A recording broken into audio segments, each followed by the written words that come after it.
The economy under President Biden is doing well, at least when you look at the numbers. It's growing faster than other big economies like those in Europe, the UK, and Japan.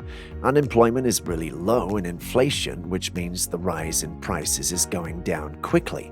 But even with these good signs, many Americans aren't feeling positive about the economy or how President Biden is managing it, especially when they compare him to former President Donald Trump. Why would a strong economy not help Biden in the elections? Are people just mistaken, or is there something missing from the numbers? There are several ideas about why there's this gap. Some think it's because not everyone is benefiting equally, or that negative news coverage is influencing public opinion. Others point out that Republican-led states like Texas and Florida are doing better economically than Democratic-led states like California and New York. To get to the bottom of this, we need to look closely at the key figures that show Biden's economy is thriving. We'll examine the main indicators that tell us how the average American is doing financially. Real GDP is just the total value of everything a country makes, but adjusted to remove the effects of rising prices or inflation. When we talk about inflation, we're looking at how prices are going up. Unemployment is about how many people don't have jobs, and the real average wage is what people earn, but again adjusted for inflation to show true buying power. In the US, the real GDP for each person is pretty good, especially when you compare it with places like Europe, the UK, and Japan. The COVID pandemic was tough on everyone, but America bounced back to where it was before the pandemic hit. This rebound might be thanks to the big financial boosts the government gave under both President Trump and President Biden. This money helped businesses feel okay about hiring people back quickly after the pandemic started. As a result, even though a lot of people lost their jobs at first, unemployment is now really low again. But it wasn't all smooth sailing. The recovery came with a downside, a big jump in inflation, which means things got a lot more expensive for everyday people. Yes, the pandemic messed up how goods get from one place to another, and the war in Ukraine didn't help. But many experts think that without the government's big spending, we might not have seen such high inflation, or it might have gone back down faster. Even though the GDP looks good after you adjust for inflation, the same can't be said for real average wages. People's earnings, when you consider inflation, have just started to catch up to the way they were before the pandemic. But there's something odd we need to discuss regarding the drop in real wages. At the start of the pandemic, something odd happened. Average real wages went up, but this increase was a bit misleading. When the pandemic first hit, many people with lower-paying jobs lost their work. With these lower-income earners out of the picture, the average wage looked like it went up because it was only counting the higher incomes of those who still had jobs. However, as the economy started to recover and those lower-income earners got their jobs back, the average real wage went down again. This early bump in wages doesn't really tell us much about how the economy was doing overall. It's more accurate to focus on the later drop in wages, which shows that even though people were getting their jobs back, their earnings didn't go as far as before because of inflation. Their wages might have increased, but not fast enough to keep up with the rising prices. When we look at the bigger picture, we see that America's economy took a serious hit from the pandemic initially. GDP went down a lot and unemployment went up. Then, thanks to the government's financial help, things started to get better. GDP recovered and unemployment went down. But then inflation hit hard, and for a while, the real average wage, when you account for inflation, actually decreased and only recently started to get better. Interestingly, real wages in Europe, the UK, and Japan continued to drop in 2023. So why are Americans just as unhappy with their economy as Europeans might be? There are a few theories out there with some evidence to support them, suggesting different reasons for this dissatisfaction. President Biden thinks that one reason people might feel negative about the economy is because of the way the media reports on it. It's not just something you hear from someone like former President Trump. Now it's Biden pointing out that he feels the media isn't giving a full picture of the economic situation.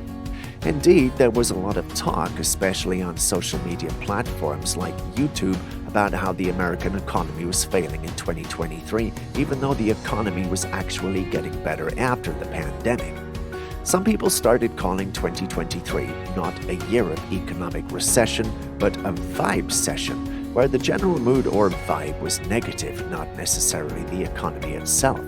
But why was the mood so gloomy?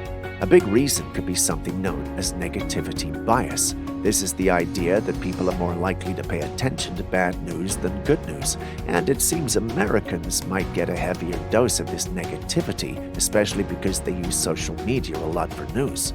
Social media is all about grabbing attention, and sadly, negative stories often do that better, which means creators might lean into the negativity to get more views. When you look at how the American economy is doing in each state and then compare that with how people there vote, you'll notice something interesting. The states that lean Republican, or the red states, are often the ones where the economy is growing more quickly. But why is this happening? Why are these red states outperforming the blue or Democratic states? A possible explanation suggested by some economists like Noah Smith is that in blue states there are very strict rules about building new homes and factories. These strict rules make it tough to create affordable housing, leading to more homelessness and people moving from blue states to red states. Surprisingly, this also means that President Biden's big plans to fund new factories are actually helping red states more. This situation might be why Democrats feel down about the economy, which could be influencing the overall negative sentiment. People living in booming red states might still feel negative about the economy because they're not supporters of Biden.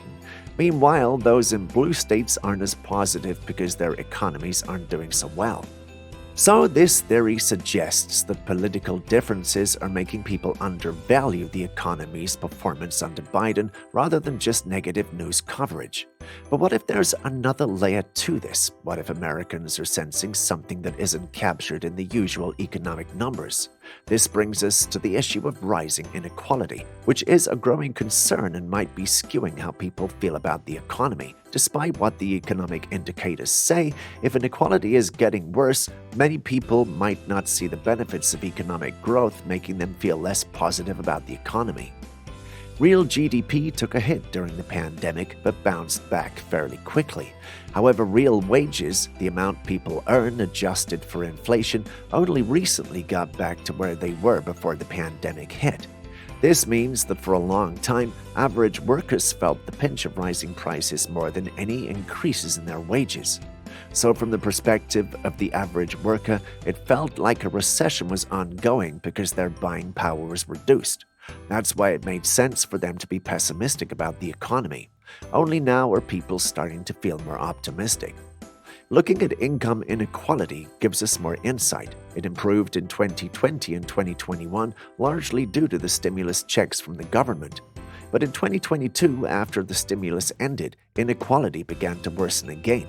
Another important measure is the supplemental poverty rate, which considers the cost of living changes due to inflation. This rate is higher now than when President Biden started his term, indicating that despite nominal economic improvements, not everyone is feeling the benefits, which could explain the ongoing economic pessimism among many Americans. Although President Biden's relief funds during the pandemic helped reduce general inequality temporarily, the overall picture shows that the booming economy hasn't benefited everyone equally. The healthy GDP growth might look good on paper, but the slow recovery of real wages and the rise in inequality hint that only a select few Americans have truly gained from this economic growth. That's why it's understandable that many Americans were just as pessimistic about their economy as Europeans were about theirs. Interestingly, survey responses show a contradiction. People were negative about the economy overall, but positive about their own financial situations. This suggests that several factors are at play here, each contributing differently. First, inflation has been a significant factor, making the average person feel like they're in a recession, which becomes apparent when looking at real wages, but not when just considering GDP. Secondly, people's views on the economy can be heavily influenced by whether their preferred candidate is in power, which might skew the overall sentiment reflected in surveys. The fact that Republican-led states have seen more substantial economic growth and benefited more from Biden's economic policies might have also influenced the national economic mood.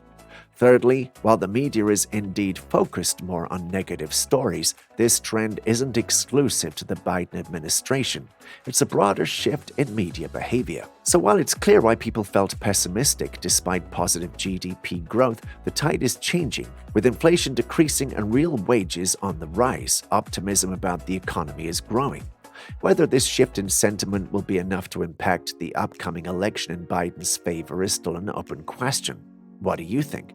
Drop your thoughts in the comments. Don't forget to like, share, and subscribe to Economy Obsession for more insightful videos.